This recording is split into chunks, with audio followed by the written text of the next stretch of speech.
Capítulo 1. Dejavu, por favor señor, se lo ruego, deme una oportunidad. El asalariado moreno reprimió el disgusto para mantener una expresión estoica, aunque el golpeteo de su bolígrafo se hizo un poco más fuerte. ¿Cuántas veces había oído esa frase? Y, sin embargo, el hombre con gafas que tenía delante nunca aprendió, ni siquiera intentó esforzarse por mejorar su desempeño. Si lo mantenía cerca, solo bajaría la moral de sus subordinados y causaría problemas a sus clientes. Tengo una familia y una hija en la universidad. ¿Cómo pagaré nuestra casa o su matrícula? Estaba harto de escuchar sus excusas, harto de darle oportunidades.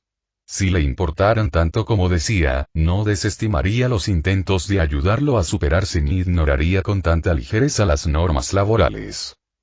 Tú mismo te lo buscaste, declaró con voz impasible pero tajante.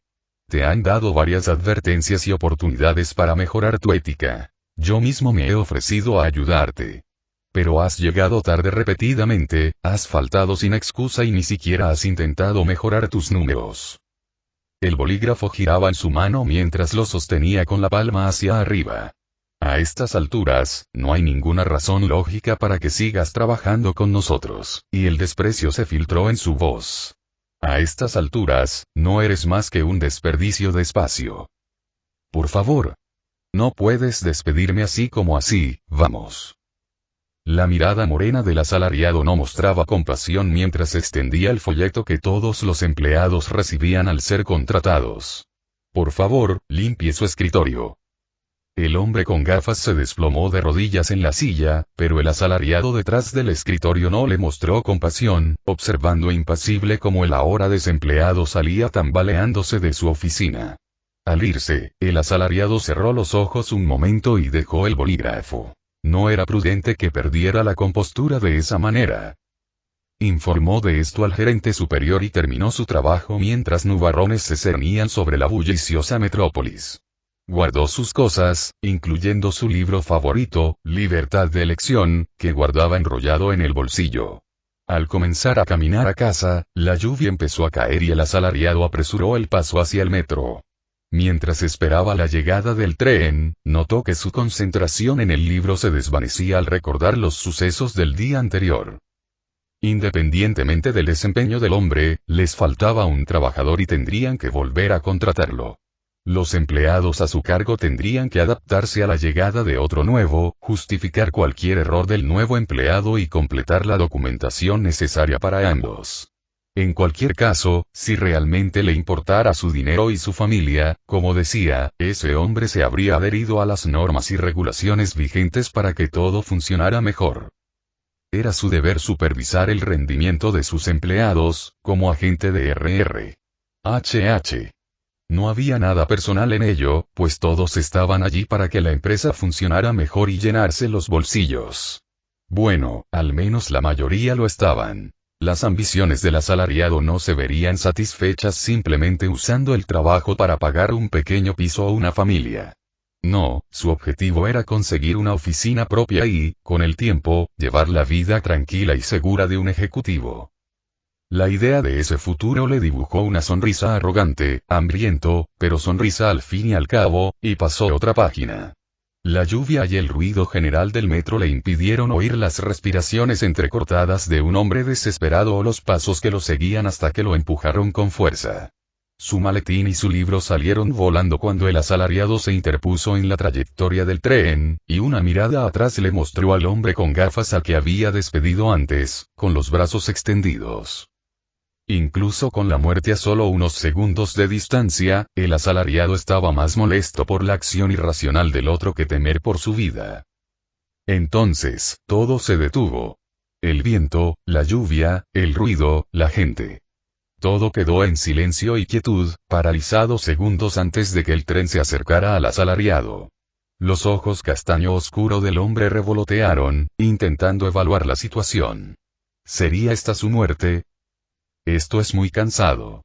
El asalariado se quedó paralizado al oír la voz del hombre, intentando identificar quién había hablado antes de que otro se uniera, esta vez una mujer. Los humanos creen saberlo todo y han perdido de vista lo que está bien y lo que está mal. Creen que las leyes del universo no se aplican a ellos. Un hombre mayor. ¿Qué demonios estaba diciendo esta gente? Los humanos ya no se identifican con los demás. Una adolescente. Y no tienen ni una pizca de fe en su poderoso creador. Una paloma. Espera, creador. ¿Has oído al pájaro?, dijo el conductor del tren. El asalariado asimiló esto. Un ex empleado vengativo lo había empujado a un tren y luego Dios mismo detuvo el tiempo segundos antes de su muerte, solo para hablar con él a través de algunos transeúntes al azar, y al menos una paloma parlante. Así es, afirmó la paloma. Y hasta ahí llegó su suspensión de la incredulidad. El pánico del asalariado empezó a disminuir a medida que su mente se calmaba. Había acertado al suponer que se trataba de una alucinación cercana a la muerte. No creía en la existencia de Dios ni de ninguna otra divinidad, pues la lógica y la razón habían descartado desde hacía tiempo la posibilidad de tales cosas. ¿Qué? Gritaron varias voces esta vez, incrédulas. Además, ¿cómo podía estar seguro de que este era realmente Dios? Si Dios existía, también existirían los ángeles, demonios y demás criaturas que habitaban el reino espiritual. Incluso si Dios existiera, ¿por qué haría algo tan absurdo para transmitir un mensaje y por qué lo eligió para intentarlo? No, debía ser otra persona. ¿Como el diablo?, preguntó una colegiala con gafas. O quizás una entidad similar. Para simplificar, se referiría a ellos como ser décimo. ¿De verdad no quieres creer, incluso con un milagro sucediendo ante tus ojos?, preguntó la misma chica con expresión iracunda. Si este fuera Dios, tal vez habrían sabido que sermonearlo sobre la fe sería inútil. Si hubieran querido su interés o atención, le habrían presentado un informe personalmente. Como el ser que controla el ciclo de la reencarnación, hay reglas estrictas que cumplo, dijo un estudiante universitario, con la mirada fría mientras afirmaba. Dicho esto, haré una excepción contigo. Su mente se aceleraba mientras procesaba esto. ¿Reencarnación? ¿Entonces la gente renace incluso después de morir? Me temo que eso ya no es asunto tuyo, afirmó un hombre que vestía chaleco. Se reprimió el pánico. ¿Acaso ninguno conocía el principio de la transparencia? ¿Para qué siquiera mencionarle esto? No solo eso, sino que si realmente era Dios quien le hablaba, seguramente seguiría las reglas que había establecido y evitaría decisiones apresuradas como esta. Gestiono más de 7.000 millones de personas y ya estoy completamente sobrecargado de trabajo, dice un hombre mirando su reloj mientras agarra un maletín. Francamente, reencarnar a personas que no tienen fe es una pérdida de tiempo, dijo un hombre calvo y con gafas, con desprecio audible. Sabía que era la primera señal de un modelo de negocio defectuoso. ¿Por qué la gente tendría que aferrarse a algo cuya existencia desconocía si las herramientas para satisfacer sus necesidades básicas eran comunes y generalizadas? Por lo tanto, solo quienes se aferrarían a Dios serían quienes no tuvieran acceso a dichas herramientas o fueran lo suficientemente débiles o necesitados como para creer en algo que aliviará su sufrimiento, en lugar de esforzarse por superarlo. Personas como él jamás necesitarían hacer décimo ni a ninguna divinidad. Entonces estás diciendo que no tienes fe debido al mundo en el que vives, reflexionó un bebé. Todas tus necesidades están cubiertas gracias a la tecnología, tienes una clase social alta, y nunca has estado en una situación desesperada antes. Y esta conversación no iba bien. Los ojos del asalariado se abrieron de par en par al comprender lo que insinuaban. Si bien técnicamente tenían razón, también estaban sacando conclusiones erróneas sobre él demasiado rápido. Su mano tembló mientras intentaba acercarse a ser décimo. ¿Qué pasaría si te colocara en serios problemas? ¿Crees entonces, tu fe en mí, se despertaría?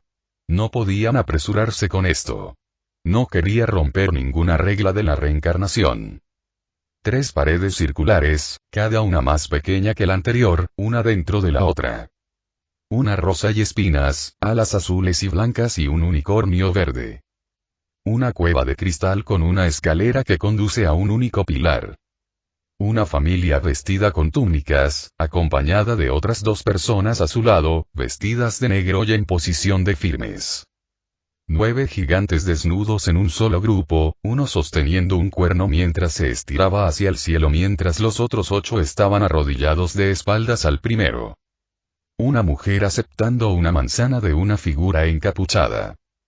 3 niños mirando al cielo, atónitos. Un brazo curvado alrededor de su pecho y el puño sobre su corazón. Unos ojos verdes brillantes que contenían una ira y un odio ardientes. Intenta sobrevivir lo más que puedas. Si muere de nuevo, no habrá más reencarnaciones. Vete. Capítulo 2. Hogar y familia. Estaba oscuro. Había estado oscuro durante mucho tiempo. No podían moverse y respiraban con dificultad. No solo eso, sino que parecía que el espacio en el que se encontraban se encogía lenta pero seguramente a su alrededor hasta que apenas podían moverse. Se preguntaron si esto era el infierno y si Ser Décimo había mentido. No les sorprendería que lo supiera después de su conversación. Entonces, vieron una luz. Desesperados, intentaron alcanzarla e intentaron salir, pero no tenían fuerza ni espacio para moverse. Cuando unas manos los sacaron, su primera reacción fue de alivio, y luego de pánico porque un gigante los cargaba. Intentaron gritar pidiendo ayuda, pero solo salió un lío incoherente. Las manos los envolvieron en algo suave y cálido y los entregaron a otras manos, más suaves y delicadas. Alguien con cabello negro y ojos grises, tiernos y amables, hizo que el pánico se disipara al murmurarles palabras de consuelo. Él, o mejor dicho, ella sabía por qué los humanos no podían desarrollar memoria a largo plazo hasta al menos los 4 años. Pero como ella no tenía 4 años, tanto mental como espiritualmente, lo recordaba todo desde que la sacaron del útero. Los primeros 4 años de su nueva vida fueron los más frustrantes de ambas. No podía caminar, buscar su propia comida, no podía hacer sus necesidades sin ensuciar. Se obligó a aprender a lograr estas cosas, incluso cuando solo le costaron varios moretones. Su madre la reprendía con suavidad por lastimarse, pero la ayudó a aprender, o mejor dicho, a reaprender, a caminar y a cuidarse sola. Sabía que debía haber preocupado muchísimo a su madre, pero al menos le demostró que no se metería en problemas. Tanya, ven aquí. La llamó su madre con dulzura, y ella se acercó a la mujer, dejándola cargarla y sentarla en su regazo. Tengo algo que enseñarte. Sacó un retrato dibujado a mano de un libro y dejó que Tanya lo tocara. Era de su madre y un hombre con el pelo ondulado recogido en una coleta, ambos vestidos formalmente. Ese es tu padre. Lo dibujaron el día de nuestra boda, explicó su madre. Fue un descubrimiento interesante, reflexionó mientras miraba el dibujo. Si bien se parecía a su madre en el rostro, su cabello era rubio y ondulado, y sus ojos, de un azul brillante, y por el dibujo que tenía delante, era evidente que había heredado el color de su padre.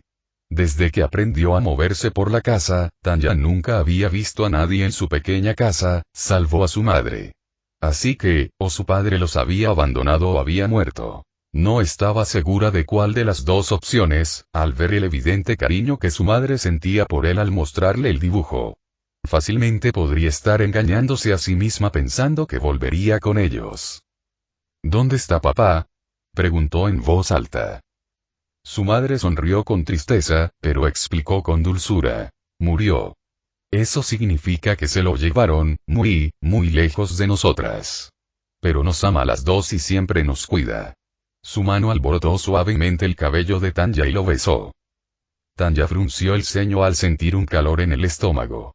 En su vida anterior, su madre había estado en una residencia de ancianos a la que la trasladó cuando se dio cuenta de que ya no podía cuidar de sí misma. El sentimiento del amor y la calidez de una madre había estado ausente durante tanto tiempo que volver a sentirlo provocó una reacción más intensa de la que esperaba. Esto podría resultar un problema, pensó. Vivían en las montañas, en un pequeño pueblo cerca de las afueras. Su madre administraba una pequeña granja con unas cuantas gallinas, 2 cabras y un caballo gris, Mercury, que había pertenecido a su padre. Además, trabajaba como costurera y ayudaba a remendar la ropa de otras personas cuando no podían. A menudo observaba a su madre trabajar y, una vez que adquirió un buen control motor, le pidió que le enseñara a trabajar para poder ayudar. Era evidente que su nuevo entorno carecía de gran parte de la tecnología y la comodidad a las que estaba acostumbrada, pero era versátil y trabajadora. Al crecer, Tanya ayudaba a su madre en la granja e incluso empezó a cortar leña en su lugar cuando se cansaba, y con el tiempo aprendió a montar a Mercury a pesar de su pequeño tamaño. Le costó mucho acostumbrarse al trabajo y a la equitación. Con su cuerpo más pequeño, músculos menos desarrollados y el hecho de que no había trabajado tanto en ninguna de las dos vidas, Tanya se acurrucaba dolorida, magullada y cansada cada noche. Pero era perseverante y repetía los movimientos hasta que se le hicieron naturales.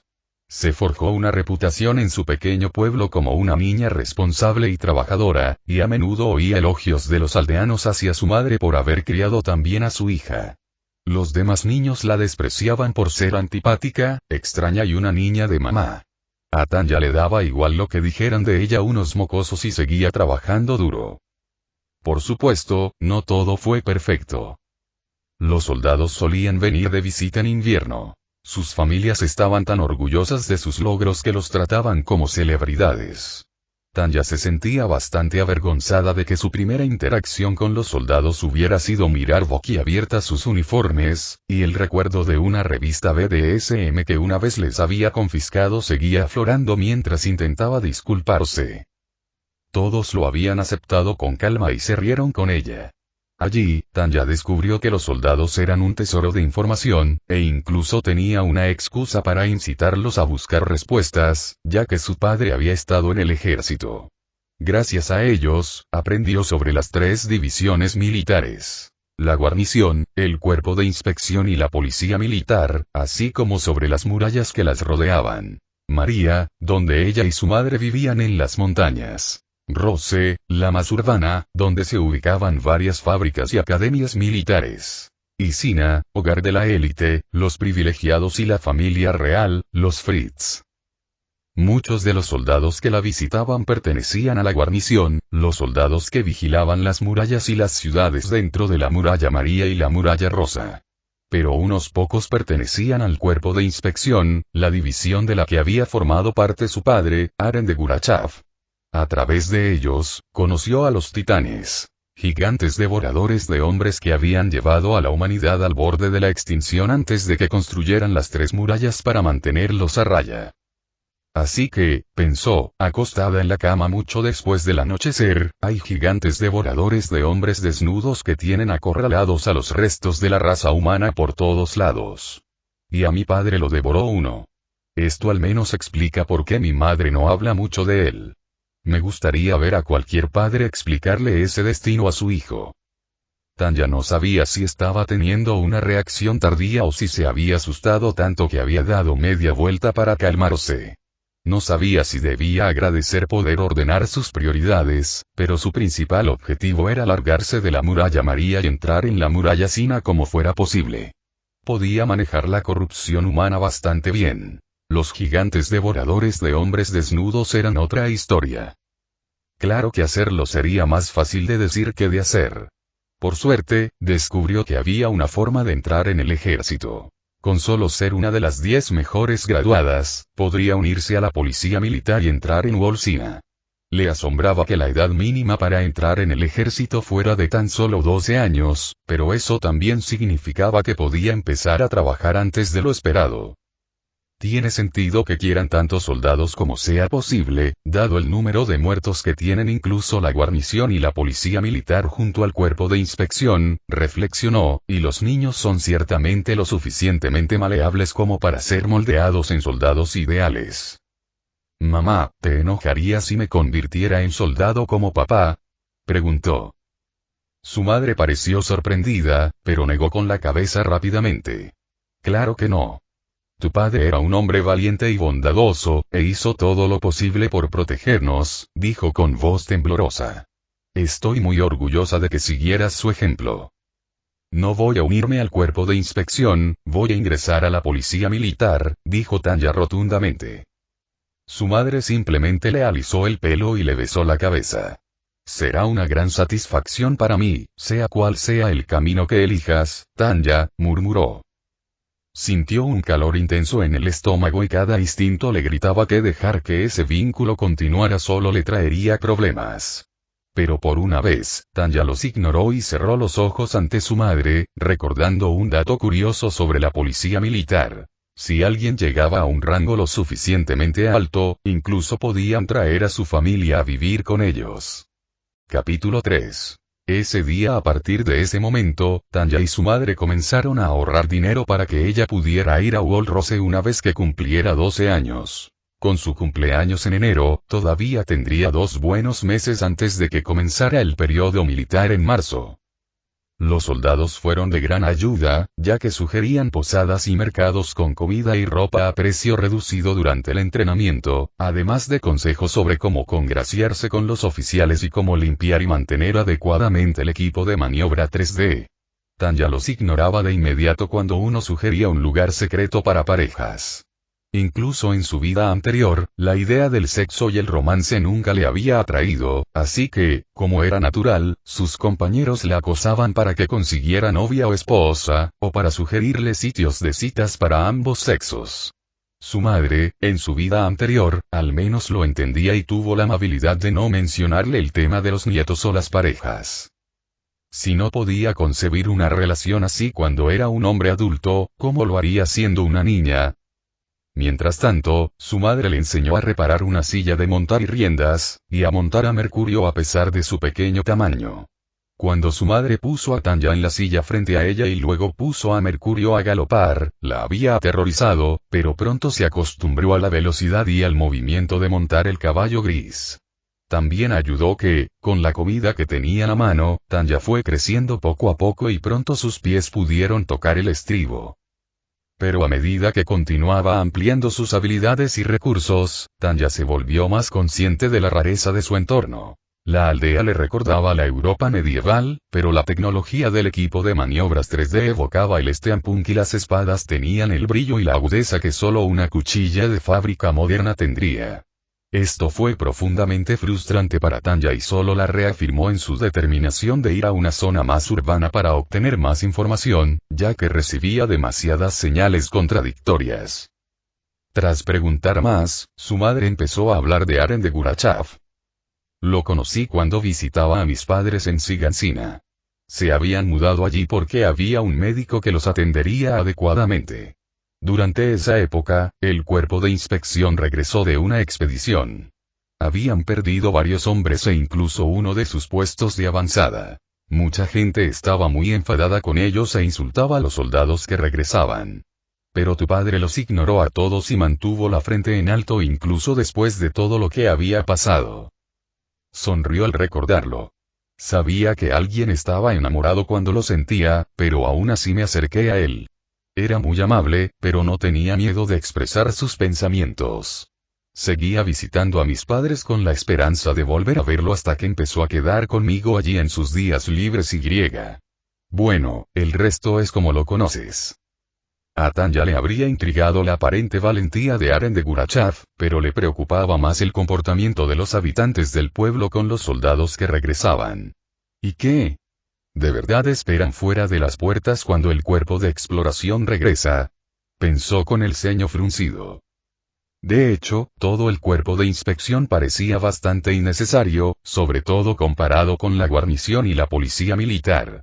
Comprendía que quisieran más tierras y recursos, pero, por lo que decían los soldados, la tierra dentro de las murallas parecía abastecerlos.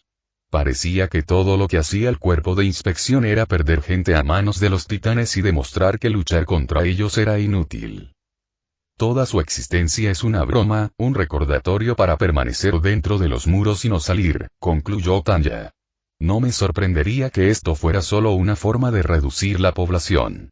Probablemente lo sea. A medida que marzo daba paso a abril, Tanya sonreía mientras contaba el dinero que había ahorrado. Al ritmo que ahorraba, incluso podría comprarse un caballo si algo le pasaba a Mercury. Se dejó caer en la cama con una sonrisa satisfecha. No estaba desamparada, iba camino de una carrera que la aseguraría incluso antes que en su antigua vida. Y ni una palabra de ser décimo en todo este tiempo, pensó con una sonrisa antes de quedarse dormida. Cuando Tanya solía despertarse, era por costumbre y rara vez la despertaba otra cosa. Pero esta mañana, la despertó un alboroto que estaban armando los animales, sobre todo Mercurio, cuyo relincho es el más fuerte. Su madre siempre tuvo cuidado con los animales, así que nunca entraban en pánico. Incluso cuando Tanya empezó a estar cerca de ellos, nunca armaron tanto alboroto, y Mercury se mantuvo impasible. Tanya se levantó rápidamente de la cama y se calzó los zapatos, agarrando el hacha que estaba junto a la cama, antes de doblar la esquina y salir por la puerta que conectaba la parte trasera con los establos. No parecía haber nadie allí, pero las gallinas y las cabras no se calmaban, y Mercury incluso se encabritó, relinchando frenéticamente. «Oye, vamos, no hay nadie aquí», murmuró Tanya mientras revisaba los comederos, todos llenos y ninguno de ellos tenía nada sospechoso dentro, así que salió de las sombras del establo a la sombra de él. «Espera un minuto». Tanya se detuvo donde estaba mientras procesaba esto. Nunca se levantaba después de las 10, ni siquiera cuando podía dormir hasta tarde. Las sombras proyectadas por el sol no deberían estar allí. Diablos, era imposible que hubiera sombras donde ella estaba. Tanya se dio la vuelta para encontrar la fuente.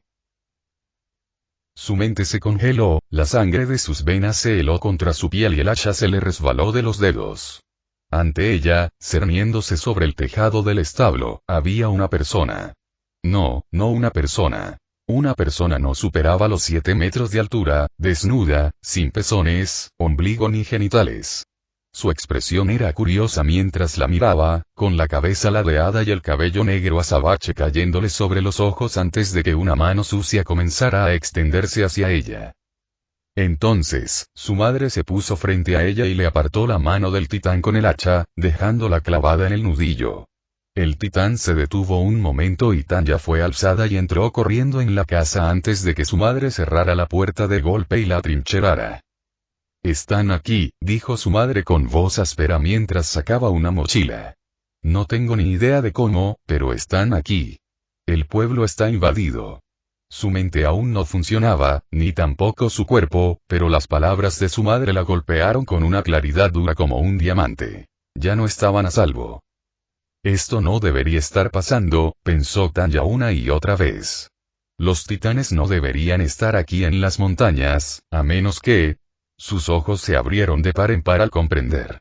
Ser décimo hizo esto, seguro. ¿Por qué si no aparecerían titanes justo ahora? Pero incluso si la supuesta divinidad estaba detrás de esto, de poco serviría si no sobrevivían. Saber que no había otra vida después de esta no la sacó del shock. Por suerte, Tanya salió de sus pensamientos cuando su madre la cubrió con una capa gris oscura y se la ajustó antes de darle la mochila, pesada y sólida, y un mapa que usaban para marcar los mejores lugares para bajar a caballo. «Ve a Mercurio y baja la montaña. Sé que conoces el camino», dijo en voz baja mientras dejaba los utensilios de cocina más pesados sobre la mesa. «Cuando te diga que vayas, no mires atrás, pase lo que pase». Tanya no pudo hablar, solo pudo asentir antes de que una sombra cruzara por la ventana y viera al titán observando el interior de la casa. Su madre la besó en la cabeza. «Te amo», dijo con voz áspera. «Más que a mi vida». En ese momento, la mano del titán atravesó la pared, extendiéndose hacia ellos. Su madre empujó a Tanya hasta la puerta que daba a los establos y agarró el atizador que reposaba entre las cenizas antes de clavárselo en la mano al titán. Tanya salió disparada de la habitación a toda velocidad y oyó cristales romperse tras ella, mientras su madre gritaba mientras el titán comenzaba a destrozar su hogar. Llegó hasta Mercurio y puso las manos en su costado, manipulando torpemente las riendas y la silla de montar antes de incorporarse. «Sendero norte, date prisa», gritó Tanya con voz áspera y Mercurio obedeció, corriendo hacia el sendero que bajaba por las montañas. A medida que se alejaban de la casa, Tanya percibió los gritos y el retumbar de los pasos a sus espaldas. «No mires atrás», se repetía en su cabeza. «Sigue adelante, mantén la mirada al frente, no me dejes». Tanya se quedó paralizada ante ese grito angustiado, girándose para buscar la fuente, y vio titanes de todas las formas y tamaños en el pueblo, arrastrándose por todas partes. Los habitantes gritaban mientras, uno a uno, los empujaban hacia sus bocas, con las extremidades crujiendo bajo los dientes y cayendo. Algunos incluso se peleaban por otras personas, tirando de sus extremidades como niños discutiendo por una muñeca antes de que les arrancaran las extremidades. Y su madre estaba en las garras del titán, extendiéndose hacia ella con un brazo atrapado, lágrimas y mucosidad deslizándose por su rostro, con el terror grabado en su expresión. El agarre del titán se apretó y su madre se aflojó antes de ser inclinada sobre su boca. El titán le mordió la cintura y partió su cuerpo por la mitad antes de arrojar la parte inferior mientras sus dientes se estrellaban contra el torso, tiñendo de rojo su mandíbula y pecho. Capítulo 4. Entran los Kirstein. La familia señuelo se llama Fritz, mientras que la verdadera familia real cambió su nombre a Reis por alguna razón.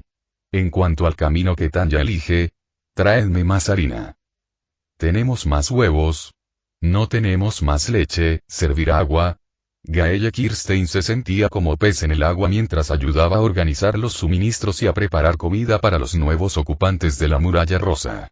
Había pasado una semana desde que los titanes habían penetrado la Muralla María. Los dos responsables de la destrucción de las murallas se llamaban el Titán Colosal y el Titán Acorazado, y cada vez más gente había empezado a inundar la Muralla Rosa.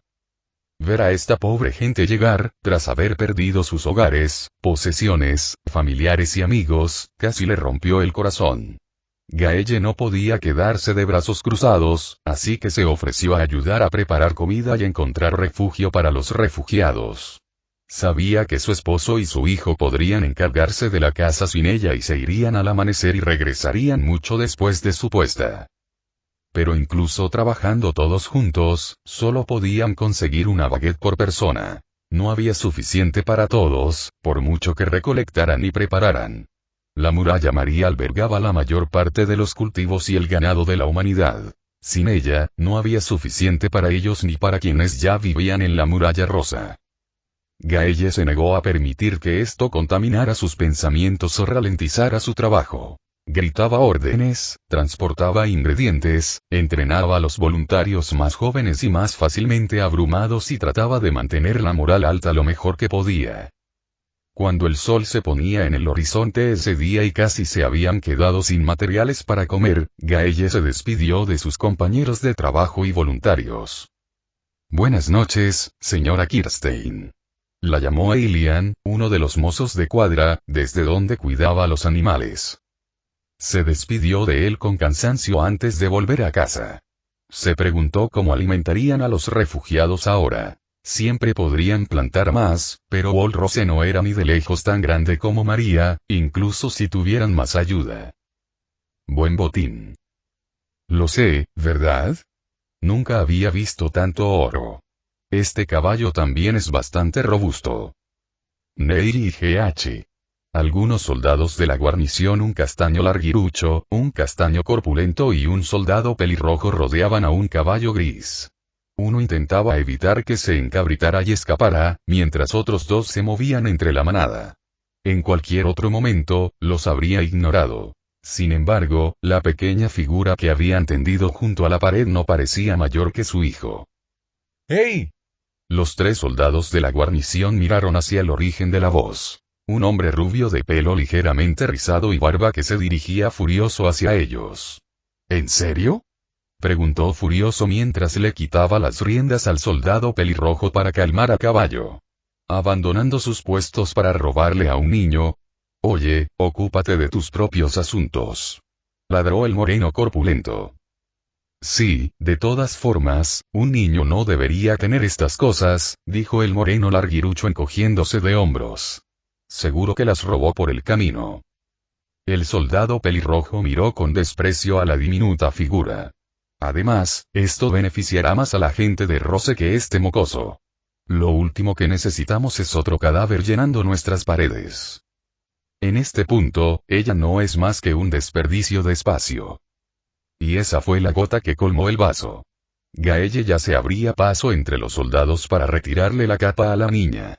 En realidad, no era mayor que Jeanie, con el pelo rubio, corto y ondulado, y un rostro angelical. Oye, ¿qué estás?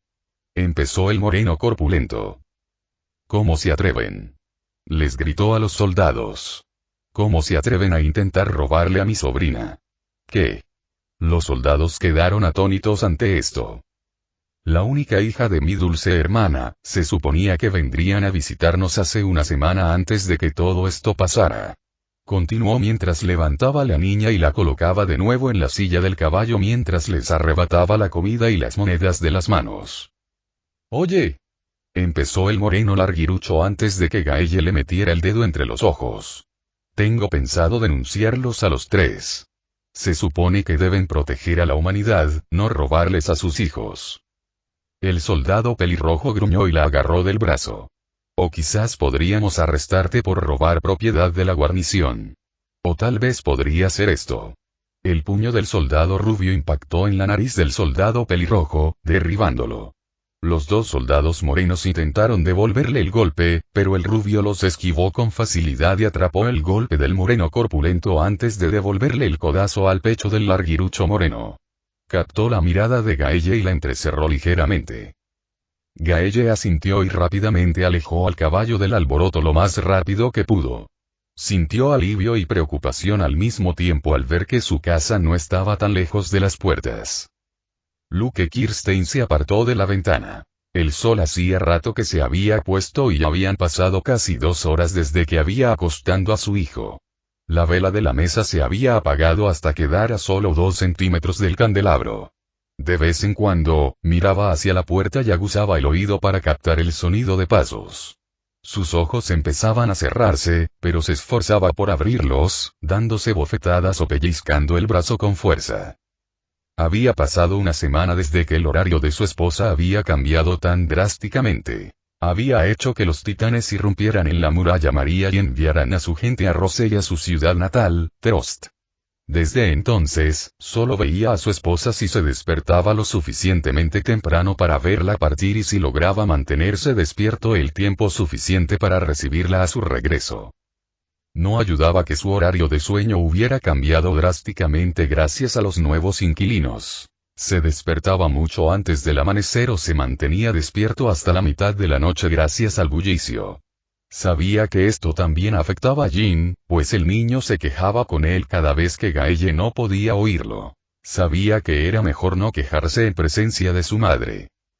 Sabía que su esposa bendita sea solo intentaba ayudarlos y que se enojaría si lo decía en voz alta, pero Luke deseaba con todas sus fuerzas que todos se fueran.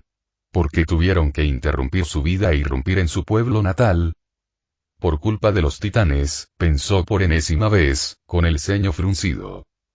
Oírlos en la escuela y oír a los soldados del cuerpo de exploración visitar a sus familiares era una cosa. Ver los efectos de su furia era otra muy distinta. Ahora no estaban separados por kilómetros y kilómetros de tierra, sino que podían acampar justo a las afueras de su ciudad natal. La sola idea de que esas cosas los separara un muro era suficiente para que un pánico gélido recorriera las venas del rubio oscuro.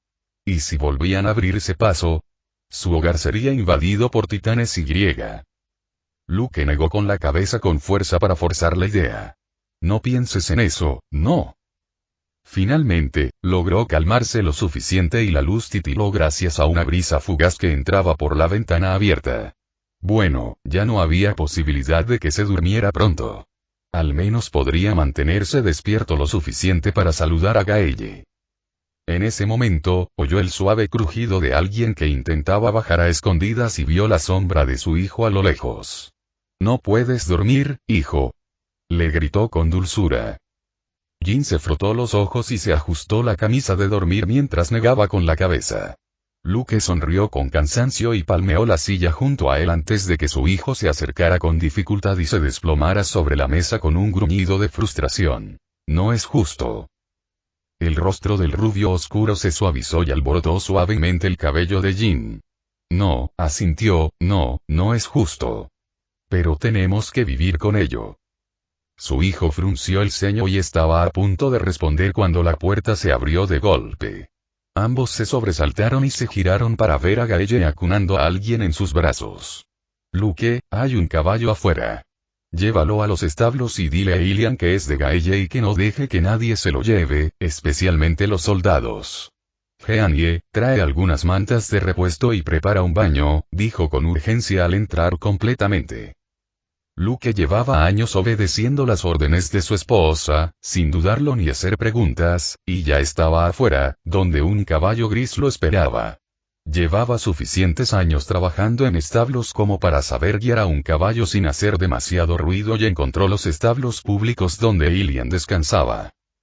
Buenas noches, señor Kirstein, comenzó el mozo de cuadra de pelo negro antes de que Luke hiciera un gesto de silencio y el chico se quedara en silencio rápidamente. Mi esposa te entrega este caballo para que lo cuides. No dejes que nadie lo tome, ni siquiera los soldados, dijo Luke con urgencia antes de agregar. Sus palabras exactas fueron especialmente los soldados. Ilian asintió, haciendo un gesto de cremallera con los dedos antes de tomar las riendas del caballo. No te preocupes, aquí estarás bien, murmuró, y lo condujo adentro. Luke regresó a casa y vio a Gaelle ayudando a la niña a subir al sofá donde Jin había dejado las mantas. Apenas podía caminar erguida y Gaelle la ayudó a apoyarse en su cuerpo antes de acostarla con cuidado y cubrirla con las mantas. Sus ojos eran de un azul impactante con un ligero toque de verde, pero apagados y desenfocados, como si estuviera atrapada entre el sueño y la lucidez. Está bien, ya estás a salvo, murmuró Gaelle con dulzura, pasándose una mano por los húmedos mechones. Todo va a salir bien.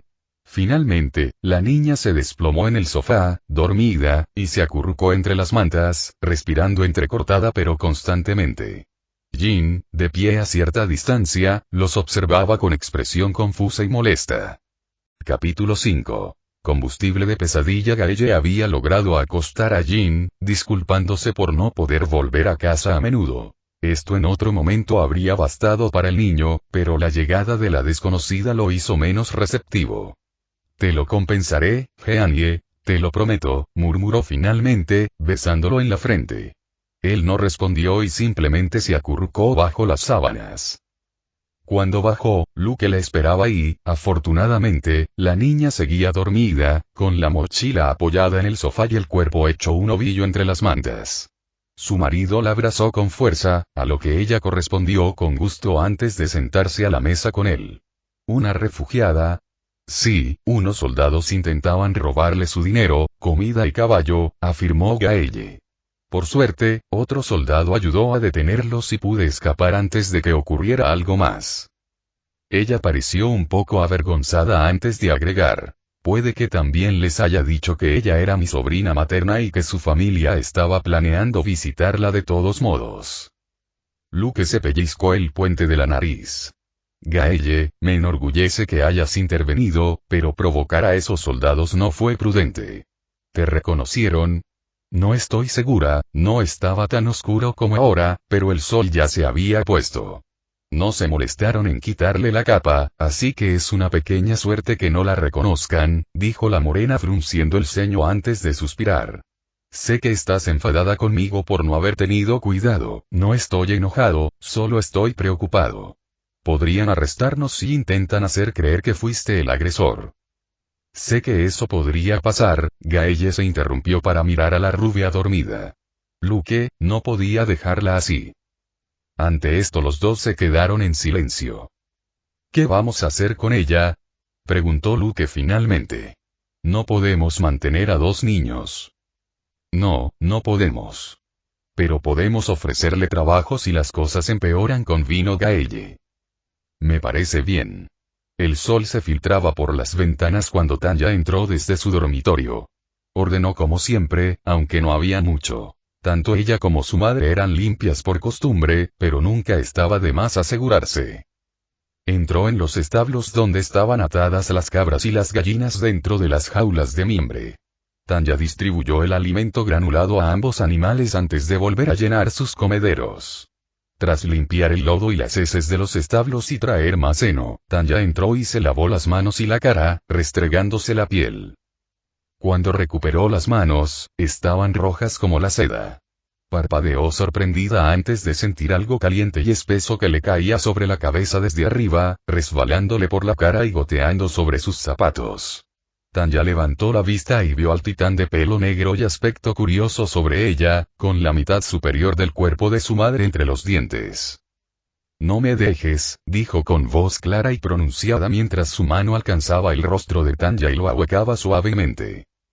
Jadeó al incorporarse de golpe sobre el lomo de Mercurio, el caballo gris galopando a toda velocidad por el sendero de la montaña.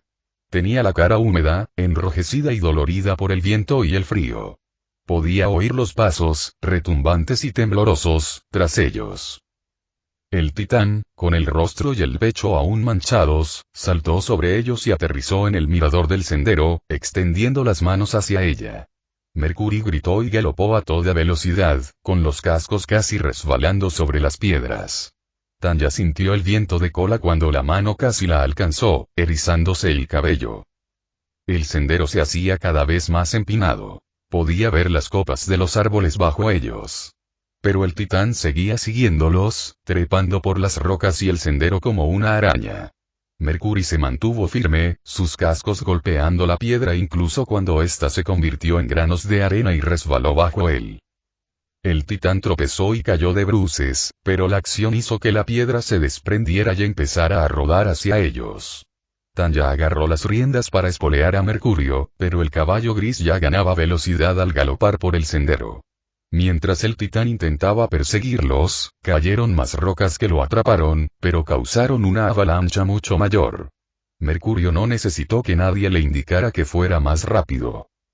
Estaba de vuelta en la cama, parpadeando con dificultad mientras el sol se filtraba a través del cristal roto de su ventana.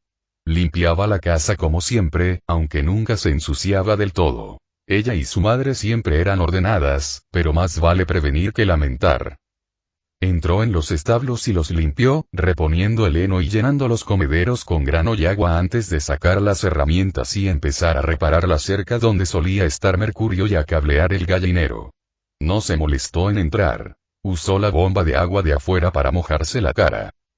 Retrocedió ante el inesperado calor del agua antes de que un destello rojo le iluminara los ojos al ver la sangre fluir de la bomba, con la cara y las manos empapadas en ella.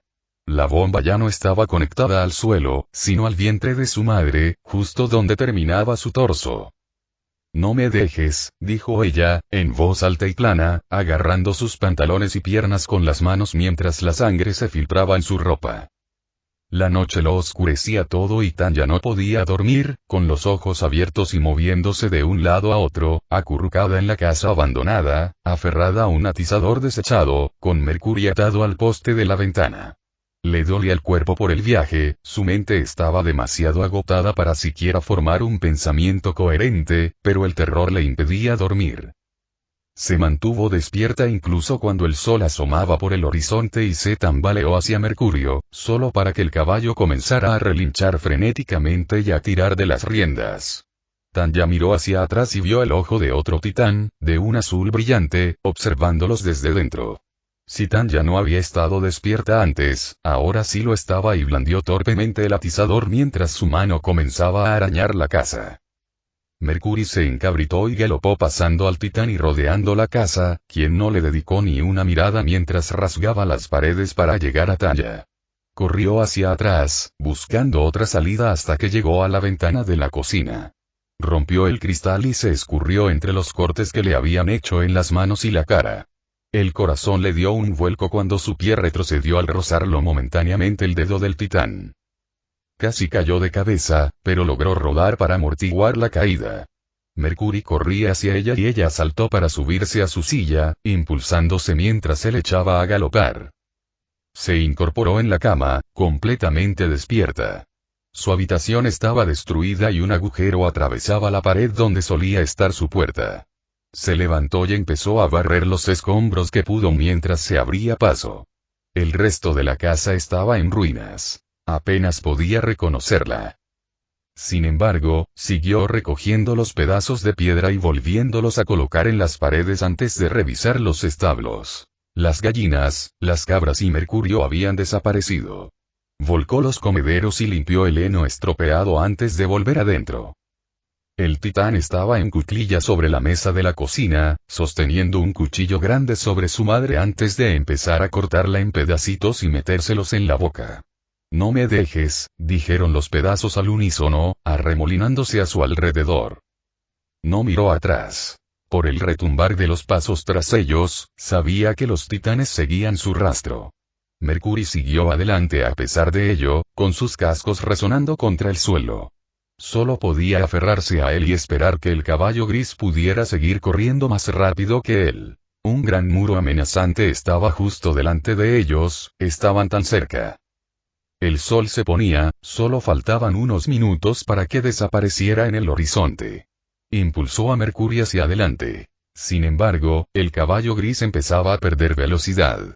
Llevaba una semana corriendo a velocidades vertiginosas, sin apenas descansar cada día, igual que ella. Los titanes se acercaban a ambos, con manos sucias intentando agarrarla, y uno de ellos intentó agarrar a Mercury una vez. Estaban tan cerca ahora, si lograban mantenerse fuera de su alcance el tiempo suficiente. Entonces, el sol desapareció y los titanes comenzaron a disminuir la velocidad hasta que todos dejaron de correr. Tanya podría haber gritado de alegría si no estuviera tan cansada a medida que se alejaban cada vez más y finalmente llegaron a las murallas. Se incorporó, incluso con el cuerpo débil y cansado, y gritó: «¡Abran! Por favor, déjenme entrar». Pero eso le quitó lo último de su energía y se desplomó contra Mercurio mientras escuchaba el rechinar de piedras y engranajes. «Esto es culpa tuya, ¿lo sabes?». Su madre estaba en el fregadero de la cocina mientras se cortaba la pierna y se la daba a las gallinas y las cabras. Fuiste tú quien lo incitó a traerte aquí, quien asumió que todo iría sobre ruedas. Así que actuó para fortalecer tu fe, y yo pagué el precio. Se arrancó la pierna y la meneó en la cara de Tanya. «¿No vas a decir nada?», preguntó su madre, con la cabeza ladeada mientras se transformaba lentamente en la titán de antes. «Hablas de racionalidad, de lógica, pero las niegas porque lo que ocurre ante tus ojos no concuerda con tu visión del mundo». Su madre tomó el cuchillo y lo atravesó por el abdomen, cortando el hueso y el tendón antes de que su pelvis se estrellara contra el suelo y la mandíbula del titán recogiera el resto de su cuerpo. «Tu orgullo me mató». Y las mandíbulas se cerraron, volviendo roja la visión de Tanya.